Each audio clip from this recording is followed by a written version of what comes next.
गुरुमुखो, आज का सत्संग बहुत ही महत्वपूर्ण है और सभी गुरुमुख ध्यान लगाकर सुने। गुरुमुखो, सत्पुरुषों की करनी व अपार महिमा का वर्णन करने में जीवा सक्षम नहीं है। किस प्रकार प्रेमियों की आत्मिक तृष्णा को शांत करने के लिए महापुरुष अपने तन पर अनेक कष्ट सहन कर सदैव परोपकार में लगे रहते हैं। एक समय की बात है गुरुमुखो, ऐसे ही एक बार श्री प्रभु जी श्री संत नगर में विराजमान थे। प्रेमियों की पुकार एवं भूमि की गुहार से आपकी यहाँ से अलवर में कृपा करने की श्री मौज उठी। बाई भक्ति रत्नानंद जी ने कई बार श्री चरणों में अलवर को सौभाग्यशाली बनाने की विनय की थी। संयोग से अलवर में ही रहने वाली बाई विचार सागरानंद जी और बाई प्रेम कृष्णानंद जी श्री दर्शन हेतु श्री संत नगर में आए। उन्होंने श्री चरणों में विनय की कि प्रभु, अलवर का सत्संग आश्रम अभी निर्माणाधीन है, आप वहाँ पर श्री दर्शन देने की कृपा करें। आपने फरमाया कि वह जगह तो हमें कब से पुकार रही है। 15 मार्च सन 1985 को आपने श्री कार द्वारा श्री संत नगर में अलवर की ओर प्रस्थान किया। साथ में कुछ गुरुमुखजन बस द्वारा जा रहे थे। जैसे ही दोनों बाइयाँ श्री दर्शन के लिए कार के समीप आईं तो श्री प्रभु जी ने फरमाया कि आप यहाँ हो, हम तो अलवर जा रहे हैं। वे भी तुरंत ही बस में बैठ गईं। आपने मथुरा पहुंचकर श्री कार द्वारा 84 कोस की परिक्रमा की। शहर से दूर सड़क किनारे एक कच्चा टपरानुमा कमरा था। उसके पास ही एक शिव मंदिर था। श्री प्रभु जी अपनी मौज से वहाँ माथा टेकने गए। वहीं समीप ही बने हुए कमरे के बाहर बहुत कचरा फैला हुआ था। ऐसा लगता था कि आने जाने वाले यात्री यहाँ ठहर कर विश्राम करते हो। आपने सब भक्तों से इस स्थान की सफाई करवाई। श्री वचन हुए कि इस स्थान को इतनी अच्छी तरह से साफ कर दो कि 1 मास तक यहाँ कचरा दिखाई नहीं दे। लोगों को भी यह विदित हो जाए कि यहाँ पर भी श्री आनंदपुर दरबार के सेवक आए थे। हो सकता है कि तुम्हें ही रात को यहाँ रुकना पड़ जाए।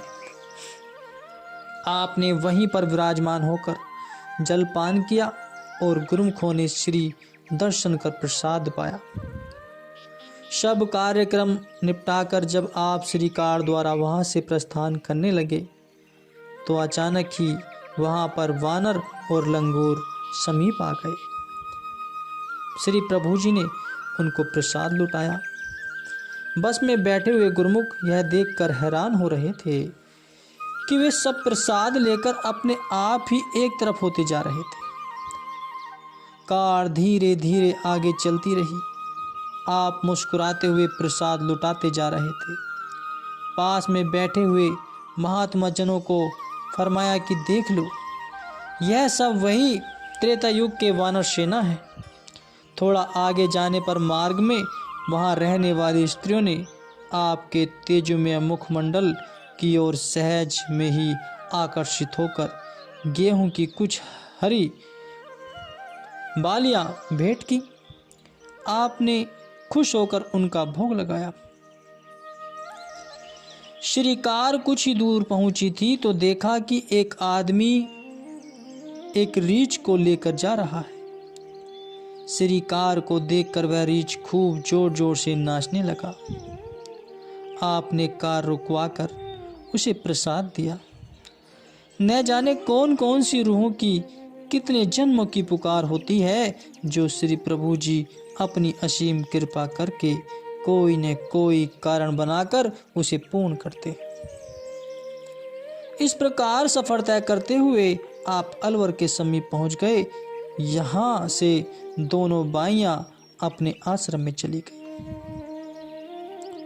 वहाँ एक प्रेमी भक्त जो डॉक्टर था, श्री कार उसकी दुकान के पास आकर रुकी। मैं भक्त विनय करने लगा कि श्री गुरु महाराज जी, आपने पावन चरणों में से मेरे गृह को पवित्र कर मुझे कृतार्थ करें। आपने फरमाया, हम अभी कुटिया पर जा रहे हैं, हमें अभी कुटिया का सीधा रास्ता बताओ, वापसी पर तुम्हारे घर अवश्य आएंगे। आपके शीघ्र आगमन की खुशी पाकर आश्रम में गुरुमुखों ने इतनी साज सज्जा की, सब देखते ही आश्चर्यचकित हो। यदि इसे एक महीने तक करते रहते तो भी संभव नहीं होता। आश्रम से बाहर आकर गुरुमुख प्रेमी प्रतीक्षारत नयन बिछाए खड़े थे। दूर से आती हुई श्रीकार को देखकर ढोल नगाड़े व शहनाइयाँ बजाने लगे। श्रीकार के आगे आगे नाचते हुए आश्रम तक पहुँचे। बाई भक्ति रत्नानंद जी ने हार्दिक उल्लास से अभिवादन किया। पलंग पर विराजमान होकर अमृतवाणी में फरमाया कि अलवर वाले प्रेमी सब ठीक हैं। सभी ने उच्च स्वर में जयकारे लगाए। सबके हृदय में खुशियों का पैमाना छलकने लगा। श्री प्रभु जी वहाँ 3 दिन तक विराजमान रहे। समीप एवं दूर दूर से प्रेमीजन उमड़ उमड़ कर यहाँ पहुँच रहे थे। यहाँ तक कि दिल्ली के प्रेमी भी श्री दर्शन का सौभाग्य पाने के लिए यहाँ पहुँच गए। यहाँ पर अत्यधिक संगतों के आने और ठहरने व भोजन की सुव्यवस्था का प्रबंध टेंट लगाकर किया गया। इसी प्रकार एक विशाल पंडाल की व्यवस्था भी की गई। यहाँ पर श्री गुरु महाराज जी ने श्री दर्शन और श्री वचनों से जागृति प्रदान करते हुए सबको कृतार्थ किया। एक दिन आपने अपने पावन वचनों में फरमाया कि हे प्रमादी जीव, नर अचेत पाप ते डरू रे, दीन दयाल ही संगल भे, भंजन सरन ही तान ही तुम परु रे। वेद पुराण जास गुण गावता, को नामु ही ऐसो धरू रे। पावन नाम जगती में हरि को, शिम्र शिम्र कशमल सब हरू रे। मानस देह बहुरी नह पावे, कछु पाओ मुक्ति का करूँ रे। नानक कहत गाई करुणा में, भव सागर के पारी उतरू रे। कि हे प्रमादी जीव, पाप कर्मों से डर, उनकी ओर से मुख मोड़, उस सच्चे मालिक की शरण में जा, जो दीन दुखियों पर दया की दृष्टि करने वाला है। जिस परम पिता के गुण गाते हुए वेद पुराण भी नहीं थकते, उसका सच्चा नाम भी उसका सुमिरन करके अपने मन पर चढ़ी हुई जन्म जन्म की मैल को दूर कर ले। यह बहुमूल्य काया फिर कभी नहीं मिलेगी, इसलिए अभी नाम की कमाई करके भव सागर से पार उतर जा। इस रहस्य को जिसने समझ लिया वह गुरुमुख बड़ा भाग्यशाली है। वह शब्द की कमाई करके नर से नारायण बन सकता है। इस लाभ की तुलना सांसारिक पदार्थों से नहीं की जा सकती। संसार व माया की मलिनता, छल कपट आदि विचारों से स्वयं को मुक्त करना है। पवित्र और विशुद्ध मन में ही प्रभु के दर्शन हो सकते हैं। दिल का हुसरा साफ कर जाना के आने के लिए, ध्यान गैरों का हटाकर उसके बिठाने के लिए। संतों के दरबार में यही शिक्षा दी जाती है कि यदि परमात्मा को हृदय में बसाने की आशंका है तो अन्य वस्तु की चिंता छोड़नी होगी। सत्पुरुषों की संगति में रहकर मनुष्य क्रियात्मक जीवन बनाता है, जिससे मन दूसरे विचारों से रिक्त हो सके। सत्संग, सेवा, सुमरन, ध्यान, भजन आदि ये साधन इसलिए हैं कि सुरति निर्मल हो और उसमें इष्ट देव की छवि बस जाए। संसार का प्यार या माया किसे कहते हैं? जो जीव को ईश्वर से विमुख कर दे। आजीविका कमाना, परिवार का पालन पोषण या धन संचित करने को माया नहीं कहते। भाव संसार के पदार्थों में बरतने का नाम माया नहीं, अपितु प्रभु से विमुख होने का नाम माया है। यदि मनुष्य संसार के धंधे करता हुआ भी प्रभु के नाम सुमरन से विमुख नहीं रहता, तो संसार की वस्तुएं उसके बंधन का हेतु नहीं बनती, वे उसकी मुक्ति का कारण बन जाती। इसलिए सत्पुरुष सांसारिक काम काज करने के लिए मना नहीं करते, अपितु उसमें सुरती फंसाने का खंडन करते। गुरुमुख माया की दुरंगी से सदैव सतर्क रहते। दुरंगी के पर्दों को दूर करने के लिए सद्गुरु शब्द की कमाई ही सर्वोत्तम कार्य है। इसलिए गुरुमुखों को चाहिए कि नियम पूर्वक साधन और अभ्यास में मग्न रहकर माया और दैत के पर्दों को दूर करने का प्रयत्न करें। सुरति को निर्मल और शुद्ध बनाकर मालिक को प्रसन्न कर अपने जीवन को सफल करें। महाप्रभु जी ने अपनी अनमोल वाणी में संगतों को कई बार कृतार्थ किया, पर यहाँ केवल एक ही बार के वचन दिए गए। संगत श्री दर्शन हेतु आती रही और श्री दर्शन एवं सत्संग का पूर्ण लाभ उठाती रही। इसके पश्चात आप दोनों भाइयों की कुटियों पर पधारे। यहाँ पर भी श्री प्रभु जी के आगमन की खुशखबरी मिल चुकी थी। सब ने बहुत धूमधाम से स्वागत किया। यहाँ श्री मंदिर का निर्माण हो चुका था, बाकी काम अधूरा था। श्री मंदिर में विराजमान श्री परमहंस महान विभूतियों की सुंदर छवियों एवं साज सज्जाओं से प्रभावित होकर आपने फरमाया कि यहाँ तो लोग स्वयं ही खींचे चले आएंगे। इसलिए ही श्री परमहंस दयाल जी की मौज अनुसार प्रत्येक स्थान पर श्री मंदिरों का निर्माण हो रहा है। हम श्री तृतीय पातशाही जी महाराज का वायदा पूर्ण करने आए हैं। उन्होंने यहाँ आने का वायदा किया था। बाई जी ने विनय की कि स्वामी जी, भगवान अपनी रूहों को पहचानते हैं। उनके दिल में प्रभु मिलन की अभिलाषा को जागृत करते हैं। स्वयं चलकर उनके पास पहुँचते हैं। भक्तवत्सल विरध संभारनहार आपका नाम है। आपकी असीम कृपा के हम सब आभारी हैं। यहाँ एक महिला श्री चरणों में मत्था टेकने आई। उसके हाथ में एक पंखा था जो वह श्री चरणों में भेंट करने के लिए आई थी। उसकी वेशभूषा से ऐसा जान पड़ता था कि उसे 2 वक्त की रोटी भी न मिल पाती हो। श्री प्रभु जी ने उसका हाल चाल पूछते हुए फरमाया कि यह पंखा कहाँ से लाई है।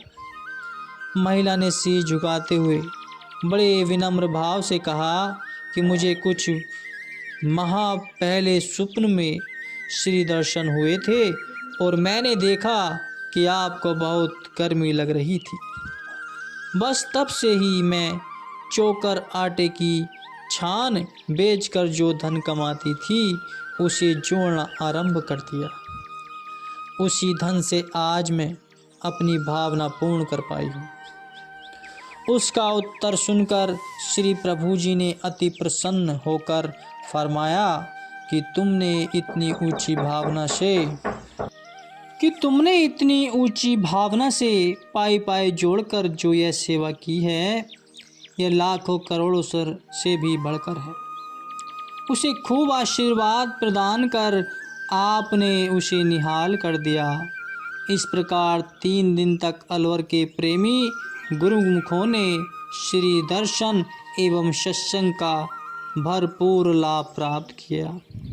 भक्ति की अनमोल संपदा को एकत्र कर अपने जीवन को सफल बनाया। आपने वहाँ से पुनः श्री संत नगर कृपा फरमाई।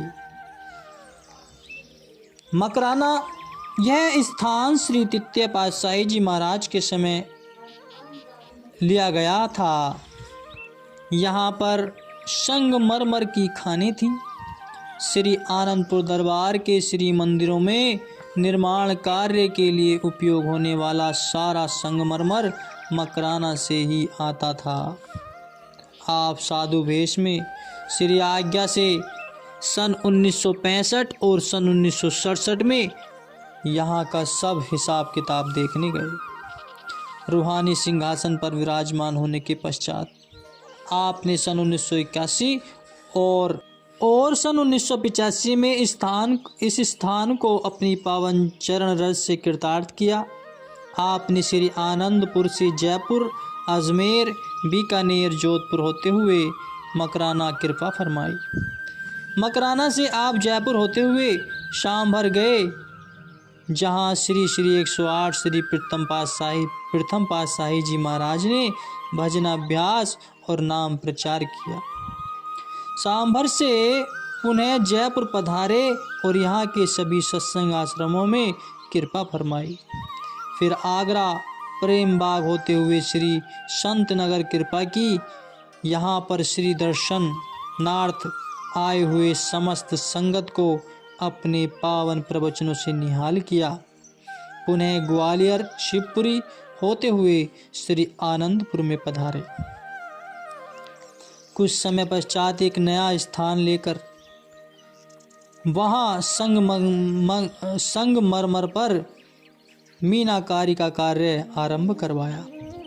इस नवनिर्मित स्थान का मुहूर्त करने के लिए आपने श्री स्वामी विचार पूर्णानंद जी को भेजा और कुछ अन्य महात्माजनों, महात्मा पूर्ण भक्तानंद जी, महात्मा ध्यान अमरानंद जी और महात्मा नित्य योगानंद जी के संग इन्होंने श्री आनंदपुर से कोटा होते हुए मकराना पहुंचकर 8 अगस्त सन 1904 को इस स्थान का मुहूर्त किया। पहले बने हुए स्थान पर रहने की विशेष सुविधा नहीं थी, लेकिन वर्तमान स्थिति को देखते हुए यहाँ आवास का पूरा प्रबंध किया गया। पक्के हवादार कमरे बनाए गए और भोजनशाला का निर्माण हुआ, जिससे वहाँ स्थायी रूप से सेवा करने वालों को सुविधा हो गई। इस स्थान का नाम आनंद नगर रखा गया। गुरुमुखो, श्री सद्गुरु देव जी महाराज का परमार्थ कार्य दिन प्रतिदिन बढ़ता ही जा रहा था। इसके साथ साथ आश्रमों में बढ़ोतरी, वहाँ पर समय देना तथा विदेश यात्रा अपना ही प्रमुख स्थान लिए हुए थे। समय की न्यूनता होते हुए भी आपने प्रत्येक आश्रम के उत्थान कार्य को स्वयं की देखरेख में करवाया और समय के अनुरूप श्री मौज प्रकट कर उसे पूर्ण करते। सन 1976 में अपनी श्री मौज से श्री आनंदपुर में फरमाया कि श्री संत नगर में संत तो अवश्य होने चाहिए। उस समय यहाँ अधिकतर गुरुमुख भक्त वेश में ही थे। आपने वहाँ के प्रबंधक भक्त भगवान दास जी तथा भक्त वैजनाथ जी को बुलाकर साधु वेश प्रदान किया। उनका नाम महात्मा अनमोल ध्यानानंद जी तथा महात्मा अनमोल विचारानंद जी रखा गया। उन्हें श्री संत नगर में अपनी अपनी सेवा पर जाने के लिए श्री आज्ञा दी। गुरुमुखो, आज का सत्संग श्री अमर ज्योति से लिया गया है। हमें आशा है कि आपको अच्छा लगा होगा और आपके मन को शांति मिली होगी। बोलो जयकारा, बोल मेरे श्री गुरु महाराज की जय।